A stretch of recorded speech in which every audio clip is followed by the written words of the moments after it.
Thanks everybody for joining us again.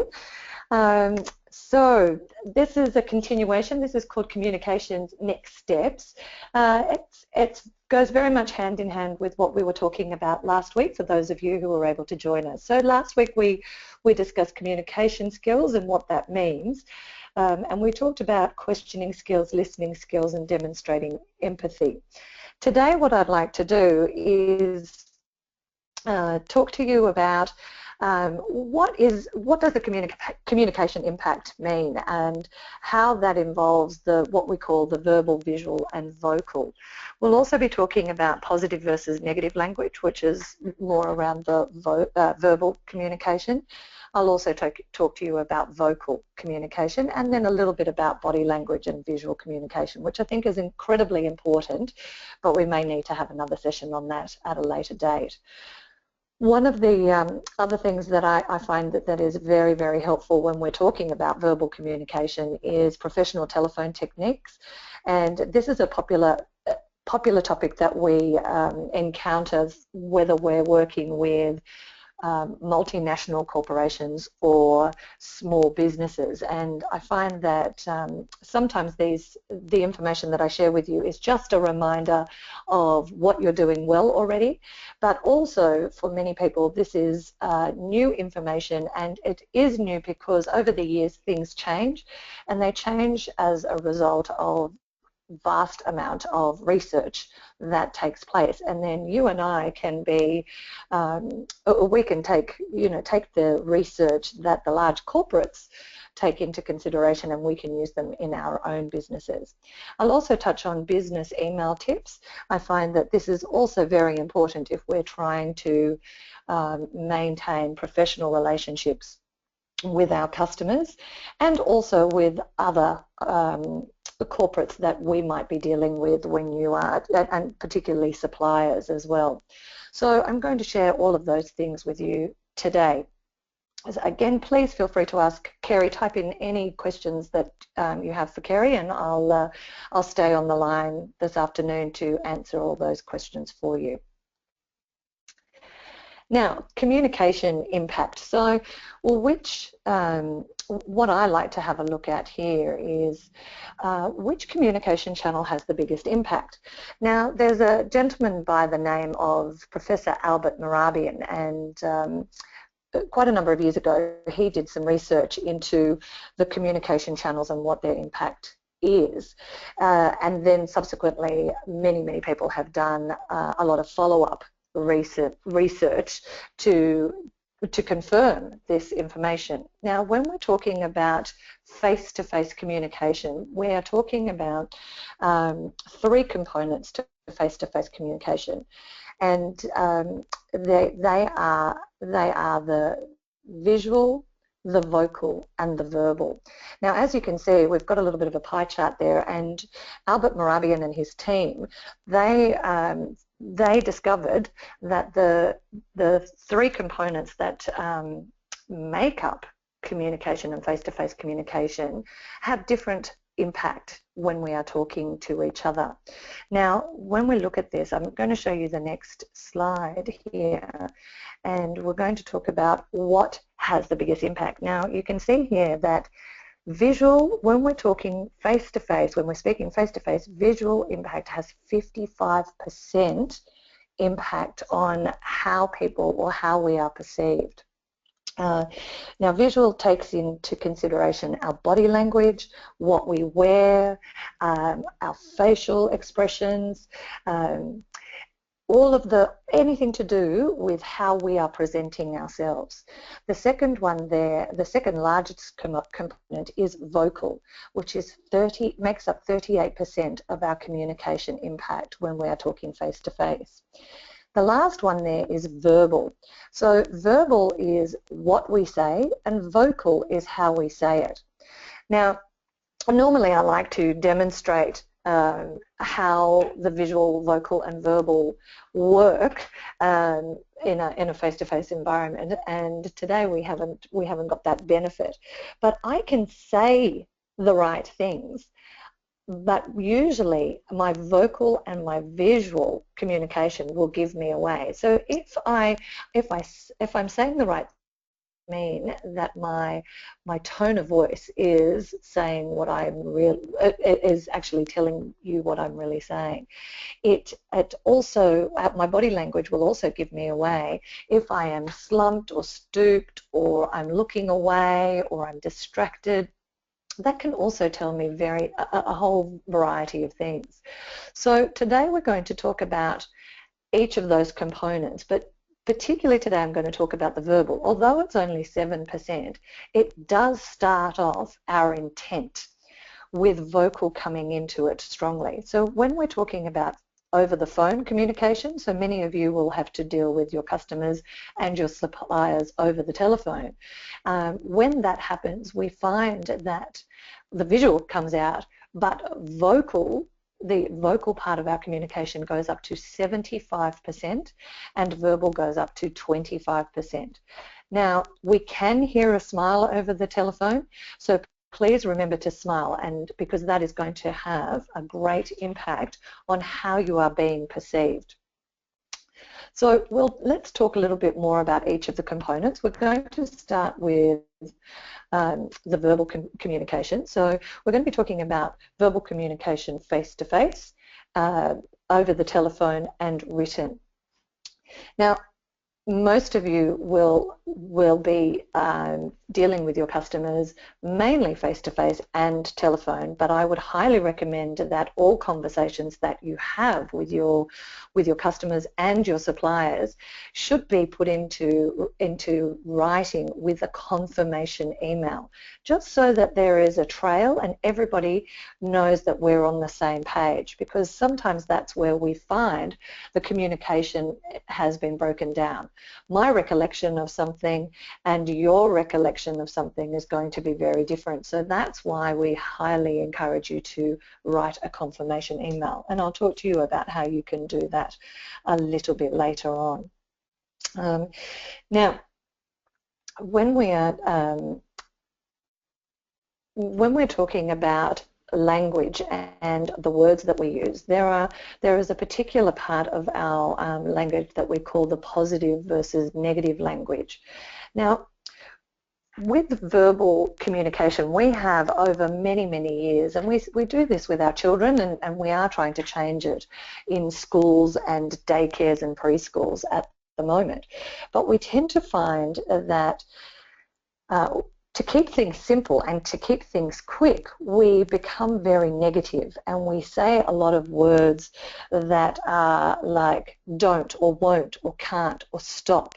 And in critical situations, they're okay to use. However, we're finding more and more that people are trying to use words, positive language, or words that educate the customer or educate our listener. So we're trying to tell people what we do here rather than what we don't do. So we become very programmed from when we're little if we hear a lot of negative language. So a lot of times in the past we have heard things like don't touch that or don't run. Whereas now we are encouraged and we encourage teachers and facilitators to use positive language like we walk here, or you can touch this, this is hot.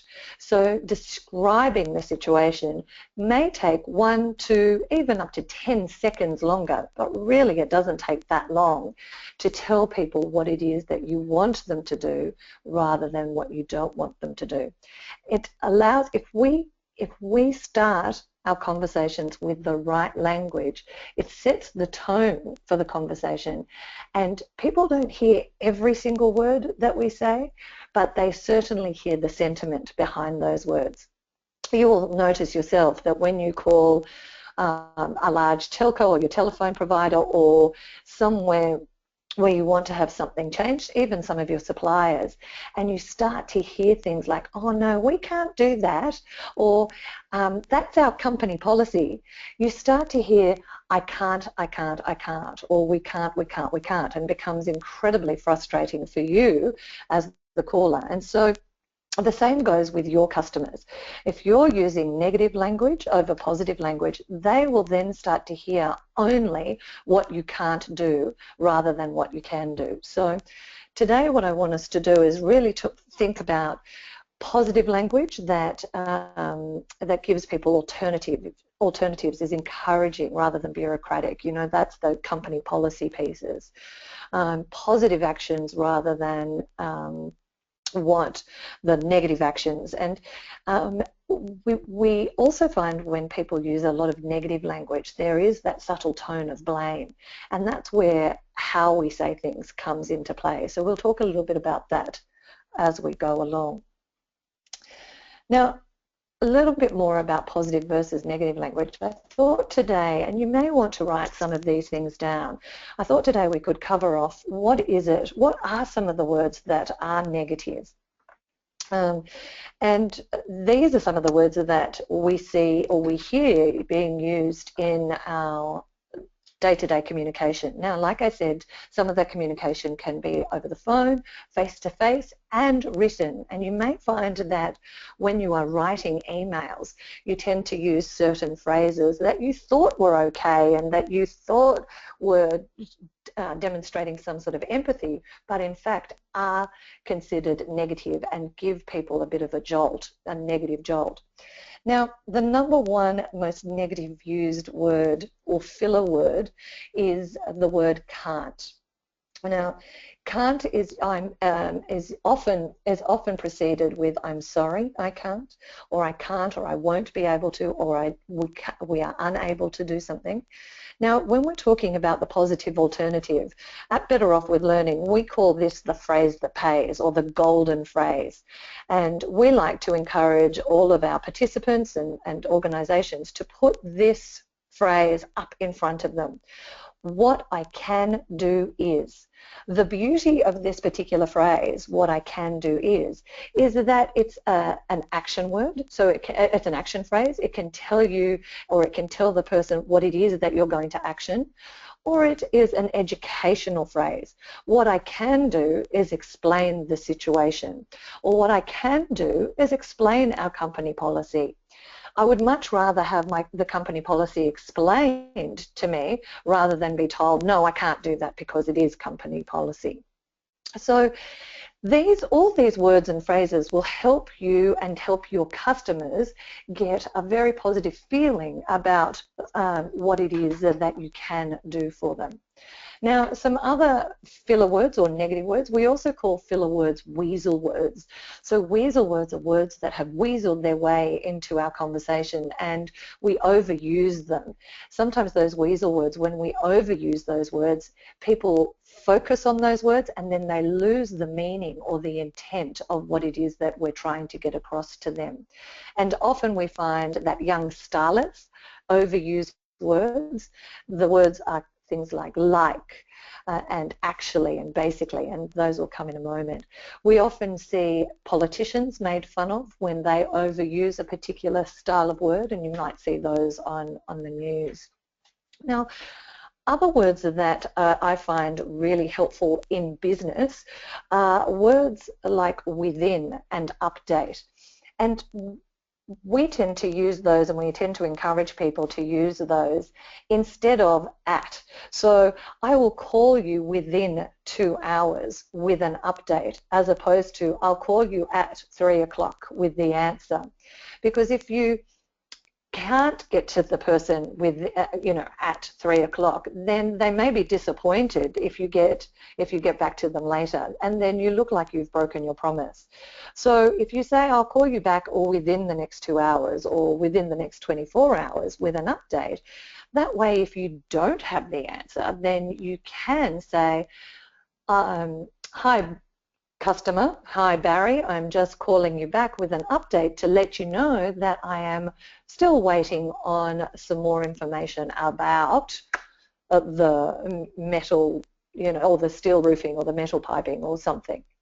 So within an update are very, very positive. Now, when we look at people's emails, we tend to see, and sometimes people say this in their verbal conversations, is that they use or often overuse the word unfortunately. Unfortunately is usually then followed up with something like unfortunately we can't do something. Now, I would highly recommend that you take out the word unfortunately from all of your written correspondence and even from your verbal correspondence where you can. Instead, tell people what you can do is. What I can do is explain the situation, or what I can do is X, Y, Z. When people see unfortunately, they know that something bad or bad news is coming. So try and couch all your information in a positive way, even if it is a challenging situation.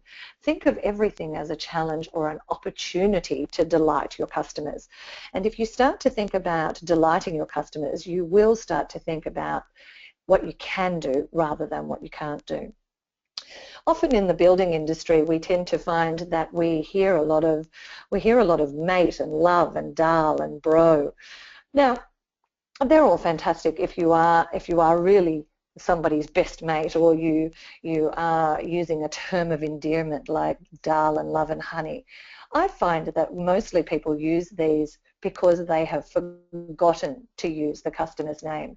Now, we would highly recommend that you use the customer's name more often than you would use one of those other words. And that's because people really identify with their name. That is their point of reference. It's very personal to them. Even if the customer says, please call me Bozo the Clown, go for it. It's much better than calling them mate, love and darl. It shows that you care. It shows that you are connecting with them, and it is one of the best ways to build rapport with somebody. So really make the effort to use your customers' names, and remember, your customers are internal customers, external customers and suppliers. So your internal customers are the people in your team, unless you're a husband and wife team or a family team, then you might want to use those terms of endearment, but that is definitely up to you. Some other words that I think are very useful to think about as an alternative. Often we see this in emails. We see people write, don't hesitate, or please don't hesitate to contact me. People think that that's fantastic. That is something that we consider old school now. We want to tell people what we want them to do, not what we don't want them to do. So we don't want them to hesitate. We want them to have a call to action. So we say to them now, please call if you have any questions. We try not to say words like problem or issue. So if a customer calls us and says, I have a really big problem, or there's a big issue on site, we would encourage you not to use the word problem or issue. We would encourage you to say things like, tell me what's happened, or tell me about the challenge, or let's have a look at this opportunity so that we can fix it. You probably heard this quite often when you were at school, but and however. Those things are real jarrers in a conversation, so we encourage you to use and instead to continue a sentence, or even putting in a full stop end of the sentence rather than putting in but and however. So, it's kind of sounds like, I really, really like you, but I like your sister better. So it really does conjure up some negative feelings and can make people feel uncomfortable. Other words that have become filler words and they have become negative are words like basically, actually and clearly.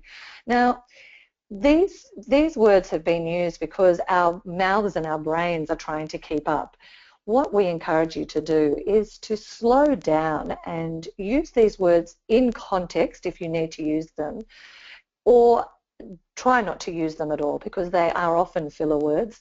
So if you are using them in context, then what you're saying is, basically I'm going to simplify it, or basically I'm dumbing it down for you. Actually, you're wrong. Clearly, you're an idiot. Or obviously, you don't know what you're talking about. Now, I know that that's the extreme, but if you are going to use those in context, then please do so, but otherwise try to limit those words. Another lot of words here for you. No worries, no problems, not a problem. All of those words are also overused in the English language, and we find that we use those instead of the alternative, which is thank you, my pleasure, that's fine. Often somebody says to us, no, thanks very much for doing that, and we say no worries, no problems. Now, it was never a worry or a problem in the first place because we are the service provider. So why highlight that there was a worry or a problem? So instead, go to one of your favorites like thank you or my pleasure. I have to say I like to use my pleasure a lot, but that's just me. You know, any time or that's fine could be an alternative, but break it up a little bit and maybe use a whole range of alternatives. And the other one that we use or we see overused now is the word sorry. As soon as something happens, we tend to find that people go to the old favourite, oh, sorry about that, and they haven't even made a mistake or they haven't even understood what it is that's happened. They're trying to show some sort of empathy, but what that does, if you start to say sorry, you are taking ownership of something that has happened. Now, if someone else has delivered something and it is incorrect, instead of saying, oh, sorry about that, say something like, thanks for letting me know. Tell me more about what's happened so that I can investigate it. If you have indeed made a mistake and you do know that that was your error, of course say, I'm sorry. I'm sorry I've made a mistake, or I'm sorry I've forgotten your name. But if there is somebody in your business or your organisation that has made a mistake, certainly you wouldn't want to say, oh, that was Mary, she's always doing that, or that was Bill. You don't want to do that. The customer doesn't care whose fault it was. You're representing each other as a business.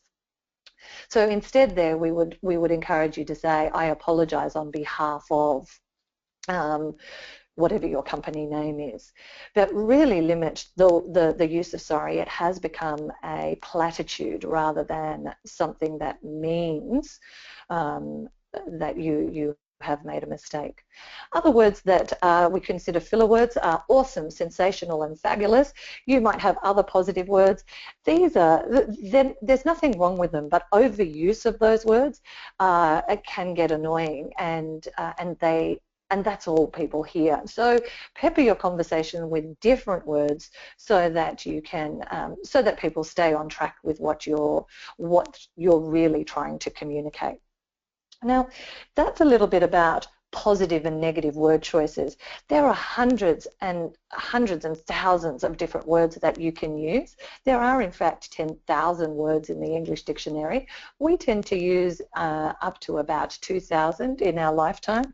So when you're thinking about that, keep them positive so that you are telling your customers what it is that you want them to do rather than what you don't want them to do. Now, on the screen right now, I have an example for you. If you want to know more about examples, then that's something that we can certainly look at further. And if you wanted to stay on the line, I might be able to help you with some particular examples that you have. So please write those down if you would like some very specific help at the end of the call.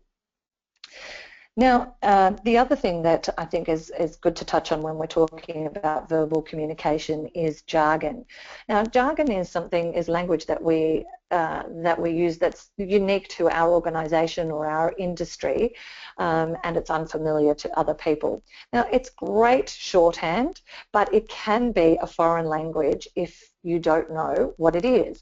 Now, this is where you have to be careful with your customers. You may be using quite a bit of jargon with your customers, and you may think that they understand what it is that you're talking about. Use the jargon, but explain the jargon. So use the jargon and then immediately say what that shorthand is. Once your customer is using the words before you or the jargon word before you, you know that you and your customer now have your secret language or your shorthand communication. But until you know that the customer is very, very confident about the words that you're using, the jargon words that you're using, definitely educate them on it or limit the use of those words. Okay, so jargon can be very useful when we are speaking together for shorthand, but it can also be very daunting for people, new to your industry or new to whatever's going on for them. So if somebody's renovating their house, for example, and this is the first time they're doing a renovation or a new build, then be gentle on them with the jargon words. And sometimes you don't even know that you're using them because you use it so often. So now is the time to start listening in to what you're saying. The best way to listen in to what you're saying and to and reading back is to slow down and to read back all of the emails that you are writing. Really slow down. Now, well, one of the things that I think is incredibly helpful, this is one of the most popular downloaded posters in the English-speaking language for schools and universities. And this is just a little tip that I like to tell my participants, is before you speak or even write, think about what you're going to say. Is it true? Is it helpful? Is it inspiring? Is it necessary? And most importantly, is it kind? If it doesn't meet those criteria, then don't say it. So really, really think about how you are going to communicate with people, either to their face, behind their backs. It is very, very important that people get a great positive impression from you, because that's where you win friends and you influence people. So I do find that is really helpful, and sometimes we fall into bad habits. So think before you speak or write. Now I want to briefly talk to you about our vocal and our visual communication as well. Now, vocal communication is how we say something. So that includes our pace, our pitch, our tone, our volume, how clear we are, and the inflection that we use at the end of our sentences. Now, when we're talking about our pace, when we're speaking very, very quickly, that can indicate a number of things to our listeners. So if we're talking very quickly, it could mean that we don't know what we're talking about, so we get really, really nervous and we talk really fast about it, and so we hope that people might miss what we're saying so that we can cover up what it is that we don't know. The other thing is about excitement. Pace can indicate excitement about something. So when people are very excited, they tend to quicken the pace in which they speak. So pace tells us a lot about what we're trying to communicate. Pitch, our pitch tells us a lot as well. So if we have a high-pitched voice, that also can indicate that we're excited or we're nervous. It's not something that we can easily change, but if we have a high-pitched voice, sometimes people misdiagnose that, or sometimes they say, or that suggests to them that they don't know what they're talking about. We tend to find that people with a lower pitch voice tend to be taken a little bit more seriously. We find this in the building industry and building and supplies and manufacturing industry. We find that women in that industry tend to have it a little bit more difficult. So we find that people prefer to speak to men because we're used to speaking to men in that industry, and we tend to they tend to command a little bit more knowledge in that area, which is not necessarily true. Many women have vast information in the building and manufacturing industry, but it takes them a little bit of time to win the confidence of their customers and their suppliers. We find that if our counterparts, our male counterparts, endorse us and say, I'll put you through to Betty and she will be able to tell you a little bit more about that, then that does help when we're talking to our customers. Now, when we're talking about pitch and pace, we've got to be careful that if we've got a very low pitch and very slow pace, that we are not considered to be slow overall. So sometimes people think, oh, if they talk like this, then they're not A, very interesting, or B, they might not really know what they're talking about. So it's very important that we talk with a good pitch and inflection in our voice as well. Now, the other one that I find is the most important one, and the one that most people turn to, is tone. So how are we speaking to each other? And our tone of voice usually is a dead giveaway about what we really mean, particularly over the phone. But I can be saying all the right things. For example, I was so excited about coming on this phone call today, on this webinar. I thought this is going to be so much fun.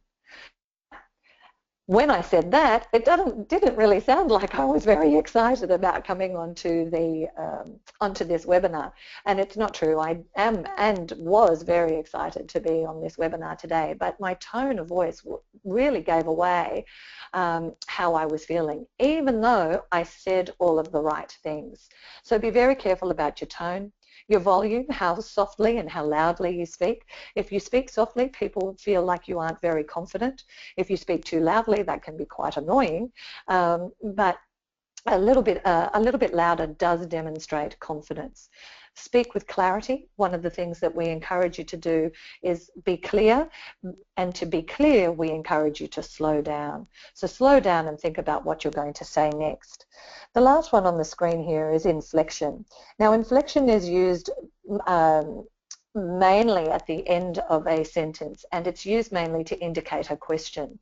Now, if we tend to find, and there's been a lot of research into this, but we tend to find that a lot of inflection happens at the end of a sentence, and it sounds like we don't know what we're talking about if we use a lot of inflection all the time. I went to the beach and I had a good time, didn't I? Now, the research has shown that Australia is notorious for it. New Zealanders are also quite notorious for using a lot of upward inflection at the end of their sentences, even though they're not questions. And we find, again, the research has shown that in Queensland it tends to be quite a lot more upward inflection at the end of all the sentences, and even we find in far north Queensland or upper Queensland, we find that there's a lot of questioning when we hear people say things like, I went to the beach, eh? So it's almost like people need confirmation that what they are saying is right. We find that teenage girls tend to use a lot more inflection, and women as well than men. In about 20 odd years ago, there was an upsurge in upward inflection in the United Kingdom, and the reason for this was the introduction of Neighbours. And so many teenagers and housewives were quite addicted to Neighbours, and they found, and there was a lot of research done into it and a lot of articles written about it, but they found that people were copying. Now, you can be or are a product of your environment and the people that you are surrounded with. So the words that you use and the tone and the inflection that you use can be because you are mimicking others, and we do tend to find that when we see a lot of teenagers together, they tend to mimic each other. So I am working for one customer at the moment, and I thought it was just a couple of people in the head office, in the Sydney head office, that used the phrase 100%. But as I travelled around the countryside, I found that everybody in the business used the phrase 100%. And so I found that was quite interesting, and that was endemic of their culture. So you have a think about what you are doing in your culture and what traits you are demonstrating in your workplace. Now, I'm going to move on to visual communication. Now, visual communication is the most important communication piece when we are talking about face-to-face communication. Now, your body language and your posture, your gestures, your facial expressions, how you dress and your appearance is really, really important and has a huge impact on how you are being perceived by the customer. You may not care So you may think, oh, it's not that important if I dress well, or if I have a rip in my shorts, or if I don't look the customer in the eye. But it is important to the other person. And you aren't always going to know what's important to the other person, but I would certainly encourage you to err on the side of um, making sure that you think that other people find body language, your appearance, your gestures, your expressions really, really important. Now, one of the things that I find is posture. Posture is a dead giveaway when we are talking about whether when people can see whether you're deflated or elated or confident. So really focus on your posture. If people are coming to visit you in your office, for example, don't slouch in a chair. If somebody is coming on site and you are in a relaxed situation, definitely stand up or sit up so that you can command an air of confidence. Your facial expressions clearly will tell a whole lot of things, as well as your gestures. So crossed arms can be considered a barrier, but we tend to cross our arms over our chest or in front of our chest as a comfort thing as well. You can usually tell if somebody doesn't like something that you have said when they have crossed their arms, because their shoulders go back as well, and it's usually at a point when you are describing something.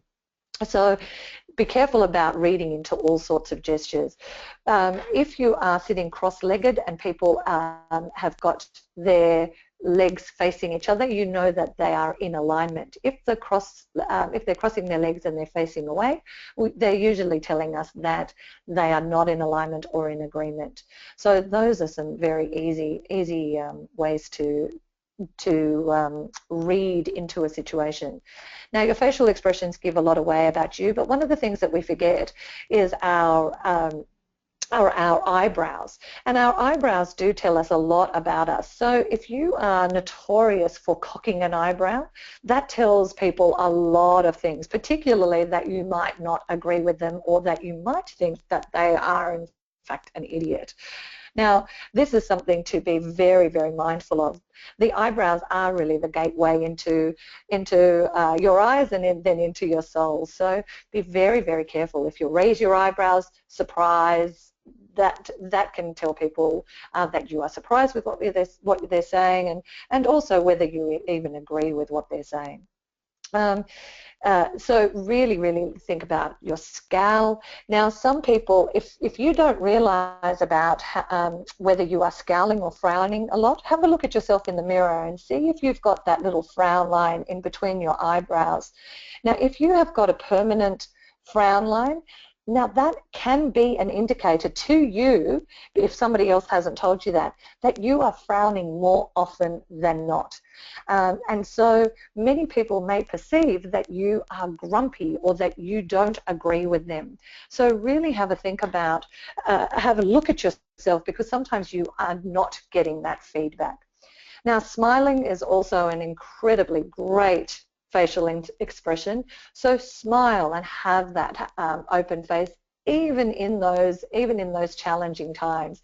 Think of those times as opportunities, and sometimes, and I've recently heard about when things aren't going so well, saying the words "how fascinating" and standing up and putting your shoulders back really changes the way you think about a situation and helps with your overall expression and body language. Now, uniform is really, really important.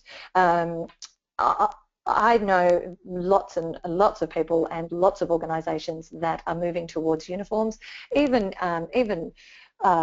nice polo tops in the same colour, team colours. It's a great form of marketing, but it also looks professional. And if you want to be considered professional, if you want more people to recommend you to other people, that's what they're looking for. So really consider how you dress, and if you don't have a uniform or a logo t-shirt in particular, dress well for the situation, and because people do really take that on board. They see that as something that you consider, that you have pride in. Your appearance really demonstrates whether you are proud of who you are and what you represent. It is a very important sales tool as well. So that's a little bit about the visual communication. Now, I wanted to give you some tips and hints on professional telephone techniques. So this goes back to the words that we use, how we use them, what we say on the telephone as well. Now, this is all about, I do this work for hundreds and hundreds of organisations. Like I said, many organisations have benefited from multi-million-dollar companies doing a lot of research into why you should answer telephones or answer the phone in a particular way. It's completely up to you whether you take on these techniques, but if you want to be considered as a reputable and a big player or a good player in the business, I would highly recommend that you use some of these techniques. Now, the reason why is because other people are dealing with other large corporates. So they might know that you are a small business, but they're dealing with large corporates, and they want you to be professional as well, because they know what other people or what professional looks like out there in the big wide world. So why not present yourself in the most professional way? When you are going to, or if you are going to change the way you answer the phone, this is a habit, and habits take a little while to implement. So it might not happen in the first couple of days. It may take you a couple of weeks, but get your friends, your family, your customers to give you feedback about when you have made those changes. So here goes. Now, answering the phone. It doesn't matter whether you're on a mobile phone on site, or if you are working from home, or if you have other people answering the phone on your behalf. The recommended way to answer the phone is to use your company name first, so company name first, this is, and your name. So in my example here, I would answer the phone, Better Off With Learning, this is Gabriella. The reason why we highly recommend this is because there's something called the recency and primacy effect. People remember the first thing they hear and the last thing they hear. So we want, from a marketing point of view, for your customers and your suppliers to always hear your company name first. It doesn't matter if they've engaged you. It doesn't matter if they've called you 200 times. Keep reminding them of who they are, of who you are, sorry. So Better Off With Learning, this is Gabriella, is really important so that people remember me, and when if the time comes that they can recommend me, my customers can recommend me to somebody, they'll go, oh yeah, who is that learning and development company, or who is that building company? And then they'll say my company name. You know Coca-Cola. Coca-Cola do this all the time. They do this, they advertise, they use the name as their little calling card. Now, this is the cheapest form of advertising or marketing for you in your company, so keep it up, keep it up. You want your suppliers to remember who you are so that they know that you are a reputable professional organisation. The other reason why we say this is Gabriella, or this is your name, at the instead of Gabriella speaking, is because we want people to build rapport and remember the last thing that you've said. So the last thing that you want to say is your name. So you can't build rapport with speaking. This is old school. This is something that we used many, many years ago, and it was better than the alternatives of not saying anything at all or barking your surname into the phone. When we say, and it's also obvious that you're speaking. So we do not encourage you to say good morning or good afternoon or welcome. We just encourage you to say Better Off With Learning, or your company name, this is Gabriella. Because you could be saying, you might as well be saying this is Gabriella sitting, this is Gabriella breathing. It's really very obvious. But if we use this is Gabriella, usually it's an invitation to the other person to say, oh, hi, Gabriella, this is Mark. So it's a great way to build rapport, and then they give you their name so that you can use it. It is their way of giving you permission to use their name. We encourage you to use somebody's name up to 3 times in a short conversation and up to about 5 times in a longer conversation. Now, if you are answering your mobile phone and you don't want to say your company name, that's a decision that you make. But we certainly encourage you to say, hello, this is, and your name, so that people know that who they're talking to and that they're talking to a person rather than a voicemail or something like that. So you could say, hi, this is, but always say this is and your name so that the person can build rapport. You do not need to say your surname when you are answering the phone, because people don't build rapport with your surname. They build rapport with your first name. They build rapport with what you identify yourself with. When you're closing a call, we encourage you to say before you're closing the call, is there anything else I can help you with? If the customer has said, oh, that's fantastic, thanks very much for your time, you've been really helpful, you wouldn't say, is there anything else I can help you with, because you might sound a bit silly, like you weren't listening to them. So we would encourage you to say, if there's anything else I can help you with, please give me a call back on. Now, the ultimate in free marketing is to say right at the end of the call, thanks for calling, your company name. Now, if you have somebody in the office taking your calls on your behalf, then we would highly encourage you to use this. So thanks for calling Better Off With Learning, or thanks for renovating with, you know, Bill's construction company. We find that a lot of banking institutions use this. They say thanks for banking with ANZ, for example, and it is it takes people off guard, but it is a lovely way to end the call. And remember the recency and primacy effect. People remember the first thing they hear and the last thing they hear. So if the last thing that they hear is thanks for calling Better Off With Learning, or thanks for calling your company name, they are more likely to remember who you are. So there's some examples of you know, how to better deal with your customers in a professional manner. One of the other things I thought I'd give you is a little bit of a tip on how to get one of those have a chat customers off the phone. We do not necessarily encourage you to interrupt your customers or your suppliers, but sometimes you're really busy and you're on site and something is happening. So use your customer's name. So say, Barry, it sounds like you're really excited about the situation, or Barry, it sounds like a really tricky situation. What I'd like to do is find out what it is that I can help you with today, or can I call you back a little bit later on?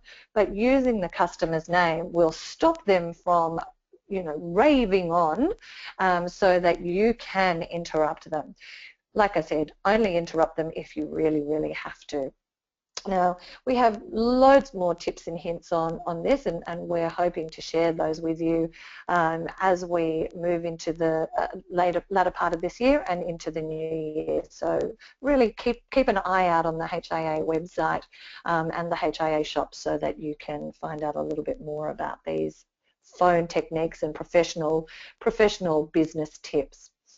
Now, the last thing that I'd like to cover off today is business email tips. One of the things I thought I'd just give you a little bit of an overview of some business email tips when you are confirming emails. You can use this for a whole lot of different scenarios.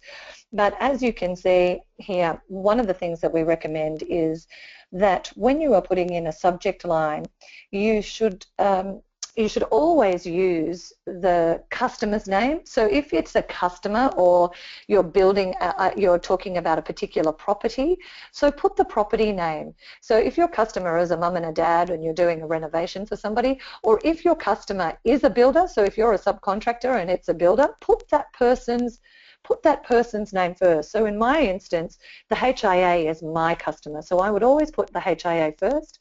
Then I would put my company name. So then you put your company name there.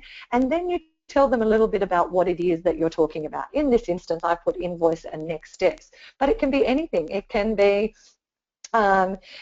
delivery and then bricks, or it can be delivery or decision to make on house colour, or whatever the case may be.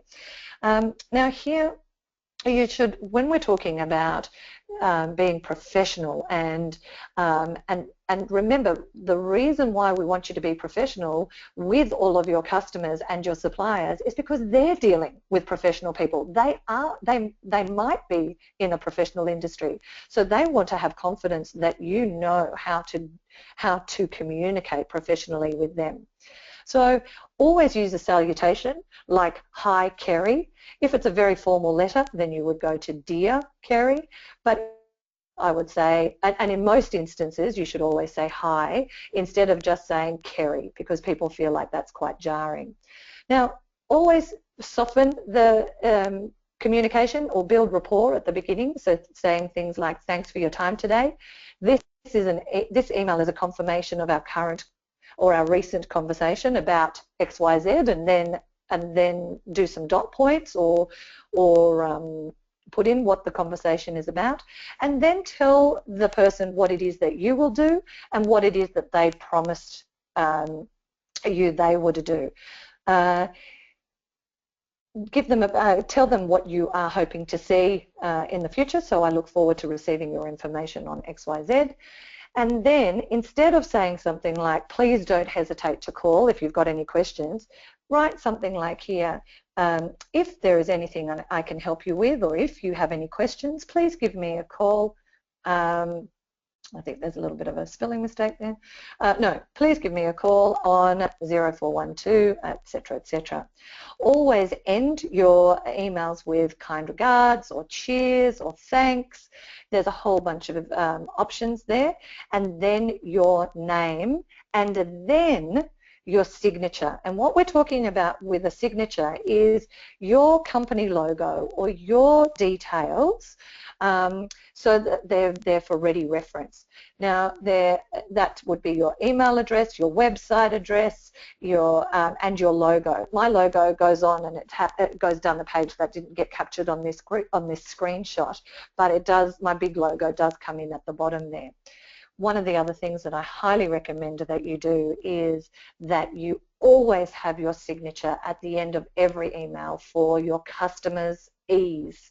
Because if you've got an email trail and then they have to try and find your phone number or have to try and find some of your information, they have to scroll down through the email. I would definitely recommend, and this is the recommended use in most businesses, in large businesses as well as small, is that you always put your signature on your reply emails as well as your initial emails. Now, again, there's so much more that we can talk to you about when we're talking about positive language that you put into your emails and the way you remain professional in your emails. So please feel free to jot down some questions, and in the survey at the end of this, please write down what other training programs or what more you would like to see or hear about, because I know that the HIA is incredibly interested in providing you with learning and development that is really relevant to you. So that brings me to the end of the session today. So I always like to have this what next and next steps for you. Have a think about what were the most powerful insights for you. What will you do differently from today's session? I often recommend that you read over your notes, even if you read just for 1 or 2 or even 3 minutes a day. It will help reinforce what you have learnt from today's session, and practice on somebody. Practice, practice, practice. Tell somebody what you have learnt today, because that will help you remember what you have covered off. Now, I also encourage you to like Better Off with Learning on Facebook. I noticed that some people joined us on Facebook last week. You can also find me, Gabriella Horak, on LinkedIn. So if you would like to link in with me, then I would also welcome that opportunity. The Facebook page will also give you lots of tips and hints on business etiquette, and we do like to share information on communication and a lot of other information that we are training on with all of our customers. And some of you may have seen our Welcome to HIA. We definitely welcome you. We encourage you to have a look at that in more detail. Now, these are some of the next steps. You can see, and next week I'll be talking about dealing with challenging people. So hopefully you will be online for that, and again the webinars will be available on the HIA website if you don't get a chance to register. So we're going to be talking about what is a challenging person, types of challenging people, and we're going to talk about some practical strategies for dealing with challenging people and tricky situations. I think that's it from me. So Kerry, are you there? And thank you to everyone for listening today. It's a lot of information to cover in one session. I hope that has whet your appetite for more learning and development. But if you have any questions, please feel free to type them in, and I'm going to hand over to Kerry now. Thanks, Gab. I realise that I've been making a lot of mistakes. I think the one I do a lot is I will respond to an email with no problem. So you mentioned that is a common one. Could you just touch on again the alternative? So I often will get an email from a member asking me to do something, and my response will be no problem, thinking that was because it isn't a problem for me to do it. And so could you just touch on what the right response would be? Yeah, sure. That's a great question. Thanks, Kerry. So instead, I would be encouraging you and everybody else to say, thanks very much for your email. What I can do is action your request, and whatever the request is.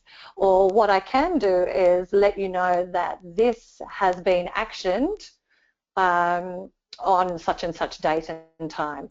But I would always thank the person for their email request or thank them for their inquiry, and then I would say, I have actioned your request on such and such a date. And you might want to expand on the word request, whatever it is. Okay, great. Now I have a few questions here from James, who typed them in quite early, so I'll just scroll back up. James has asked, what should we do when introduced to someone who has a nickname? Should we ask them if we can call them by that name or continue to use it in conversation? Yes, so if you have been, that's a really great question, James, thank you. So if you have been introduced to somebody as Jimbo, for example, or somebody has been introduced to you as Jimbo, it usually means that they are comfortable and with you using that name as well. But you're absolutely right. If you feel a little bit weird about using that nickname, I would definitely ask. So I would say something along the lines of is it okay if I call you Jimbo as well? And often they'll say yes. You could also say, well, would it be okay if I also called you Jimbo, or would you prefer me to call you something else? So it is a very nice and professional thing to ask the person if they're okay with that. More often than not, they are, but it is a nice thing to check in on. But usually, if somebody's included you in that nickname or that shortening of their name, it means that they're pretty comfortable with it. I hope that answers your question, James. Great. James has also asked, when is it too early or too late to make phone calls?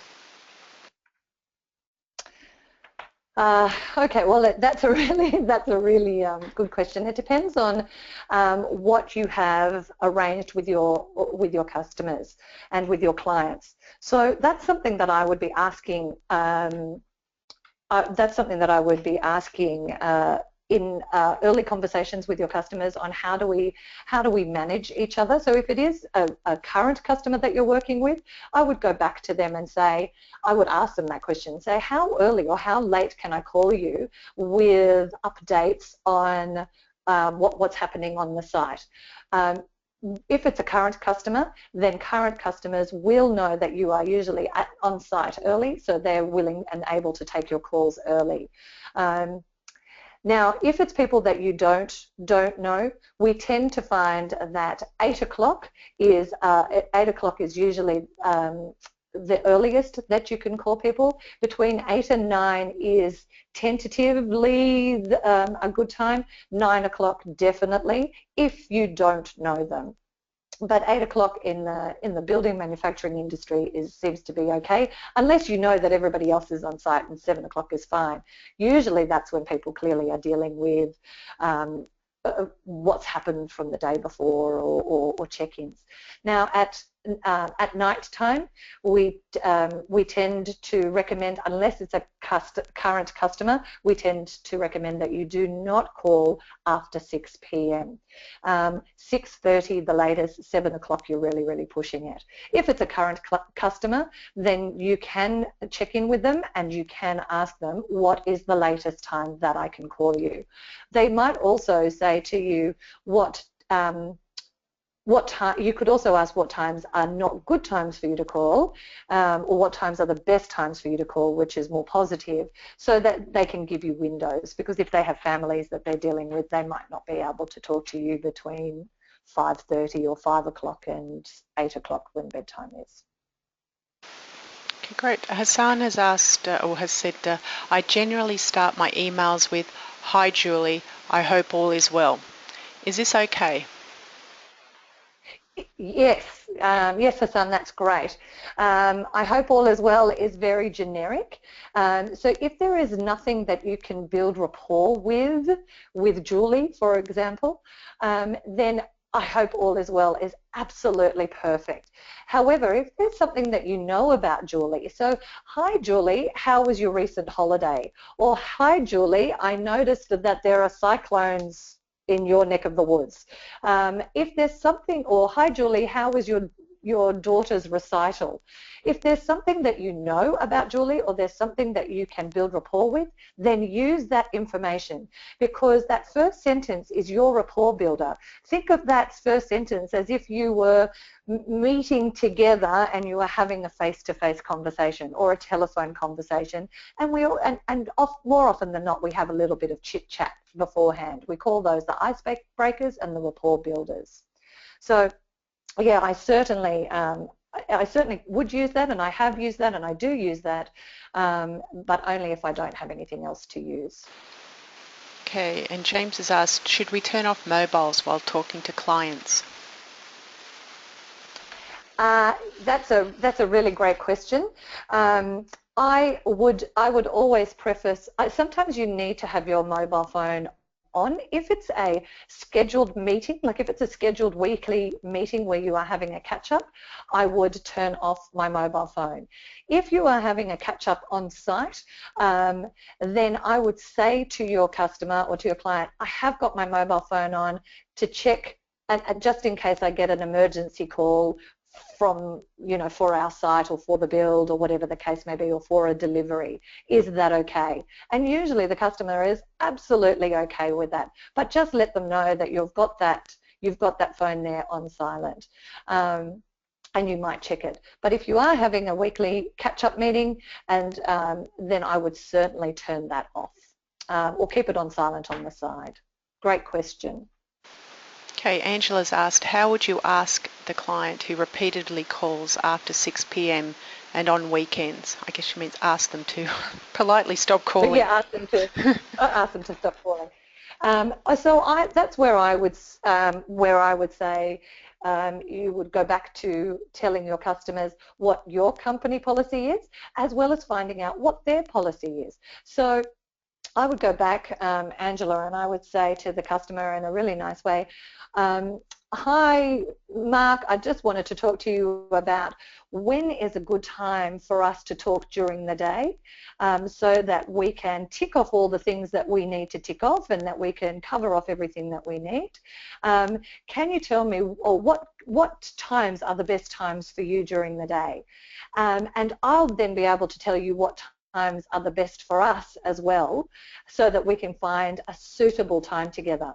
So that it's all about having that conversation at the beginning, and be gentle. I wouldn't go in and say, hey, look, it's not a great time for you to be calling me after 6 p.m. So I would be saying, find out from them what's good for them, and find out different types of windows that they might have. Because if they say 6 o'clock or after 6 o'clock all the time, say what other times would also suit you, because after 6 o'clock doesn't always suit us. Let's work out the best times for both of us.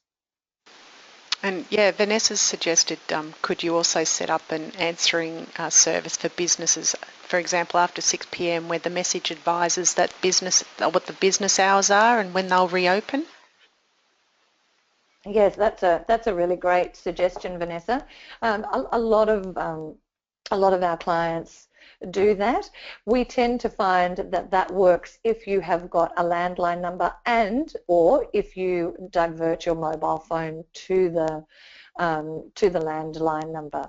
If it's a mobile phone, you can leave a really great phone message, a voicemail message on your phone, and that can also indicate what your operating hours are, so that if it's after 6 o'clock, they will know what those operating hours are.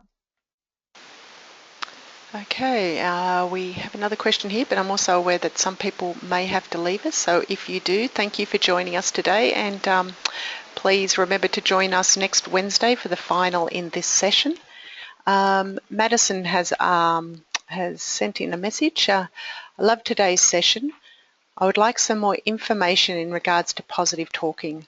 I'm only 21 and new to my role in my father's company, but I'm in charge of all the accounts and employees. I'm struggling with strategies to deal with males who don't like taking constructive criticism of myself, or don't like me asking them to do something. Have you got some tips? Oh, great question, Madison, and that's really, really insightful of you, to know that sometimes your customers are going to, and the builders or the customers are going to be, to find it challenging to get that information from you. One of the tips that I certainly can give you is always thank them for the information that they're giving you. So every bit of information, no matter how tricky it is or no matter how annoyed they are, always thank them for the information that they're giving you. And this is a bit of a tip for dealing with challenging people next week. But thank them for their information, thank them for their advice, and then always start your sentences with what I can do. So start every sentence with, what I can do is explain the reason why we need you to be on site at 6 o'clock. Or what I can do is explain So it's and you might end up using what I can do as a weasel word, but as a weasel phrase, but it'll be a positive weasel phrase. In the end, your customers will come around to hearing what it is that you can do, and as they become more confident with the fact that you know what it is that you're talking about, because you're giving the explanation as to why it is that you want them to do something, then they will be more and more receptive to receiving your feedback or your instructions. Now that's just one tip. If you're still there and you want to write down some more, you want some more information, please let me know. But it is definitely about telling them what you can do and thanking them for the information. But always tell them why you're asking it as well. So if Madison has some staff members not following instructions, I guess a good tip might be to listen in on the webinar next week to dealing with challenging people. Might get some more tips there. Yes. Yes, indeed. Vanessa's asked, can you use humour in emails? We find once we know a client well, this can keep the communication open. but we also need to keep it professional as well. And she's just added general humour, nothing rude or double meaning. Yeah, sure. Look, humour is a great indicator that you've got excellent rapport with your customers. And we also find that it's great rapport. Humour is great in very cohesive teams. So when we're talking about cohesive teams, cohesive customers, and customers are part of your team or suppliers or whoever, we know that particularly, we know that if we walk in on a team or in on a customer base where there is some inappropriateness sometimes as well, or humour, then we know that, and they're all having a laugh about it, we know that they are feeling very comfortable and confident with each other. You have to just be very careful of how it might be perceived by other people around you, because not everybody understands your inside jokes, etc. Be careful about humour in emails, for example, or anything in emails, how it can be read. Because remember, on the other end of the email is somebody that's reading into it their own tone and their own body language and all of that sort of stuff. So tone and body language and all of that is taken out. It's just the word. So be very, very careful about it. But certainly humour and lightheartedness is welcomed in an email. I definitely encourage you to do that as long as you stay professional. Great. And Hassan's asked for some more tips on how you let clients know that you strictly want to be finished at 5 p.m. So he said, I'm working for myself and it's expected that I'm available all hours of the day. And, you know, that's what clients are expecting these days, I guess. So he's asked, what's the best positive way to communicate with clients that I strictly finish at 5 p.m. and all meetings must be before then? So I'd be, well, again, I would go back and I would say, when is the best time of the day for you? Given that my hours are between 7 and 5 p.m.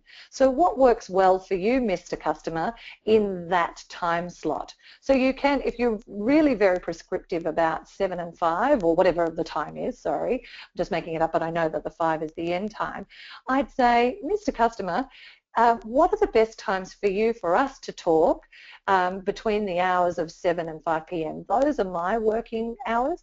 And yes, of course, if there's an emergency, please text me with saying emergency. Can you please call me, and I will get back to you within the next half an hour.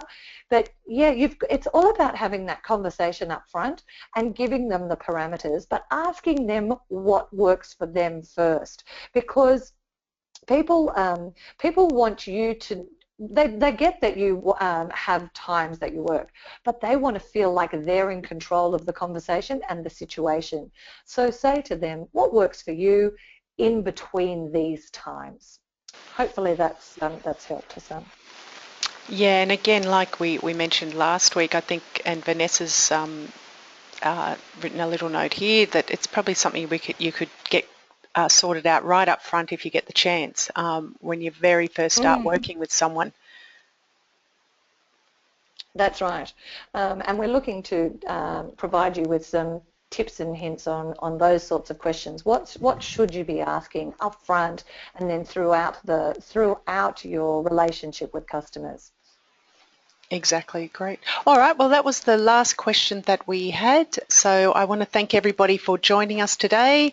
I will be rushing out of here and jumping in my car. I have a 6-hour drive tonight, so I have the next couple of days I'll be working out of our Coffs Harbour office, which is north of Sydney. So if anybody is in the Coffs Harbour area, please give me a call. I'd love to hear from some local people up there. I'm moving up there.